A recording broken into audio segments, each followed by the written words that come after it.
In Afghanistan, many children have been suffering from malnutrition this year due to poverty.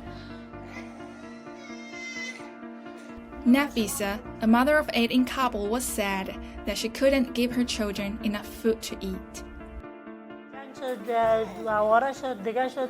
فقر شدیم مجبوری شد به پیسگی آمد چیزا نداشتیم از مجبوری به پیسگی و کس کوی نیست که کار کنه دیگه کنه جنگ جدل نیستی و نداری اولاده ما چیز میشه تغذیه میشه 1 سال میشه که شهید شده خود جنگ شد مرمی خورده 8 تا تیم دارم خودم بیوستم دیگه 2 ماه میشه این رقم شده.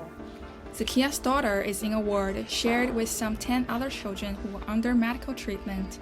ماشومان د وجود دلته دا جنگ حالات خراب وو ماشومان د دې څخه بدتر شته دی ولر نه راځي پیسې هم نشته و مو ته خپل پروار مو دروځي سیمونه دروځي مثال د دې د پای بینجا په ورکو چې ور سره کول چې نو نه بونو.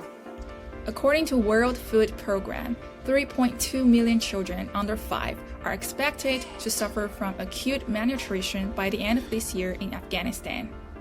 و تقریبا در این فصل سال ما بسیار کم مریض می داشتیم. در وارد سوی تغذیه خود نهایت 5 الی 7 مریضان بستر می بود. ولی حال ما روزانه 5 الی 7 مریض بستر می کنیم. After the withdrawal of the US-led forces from Afghanistan in late August, some leading financial institutions, including the World Bank, have suspended support to the Central Asian country. The US has also frozen more than $9 billion in assets belonging to Afghanistan's central bank, delivering a heavy blow to the vulnerable economy of the war-torn country. The Taliban-led administration has urged Washington not to link humanitarian issues to politics and unfreeze the Afghan assets.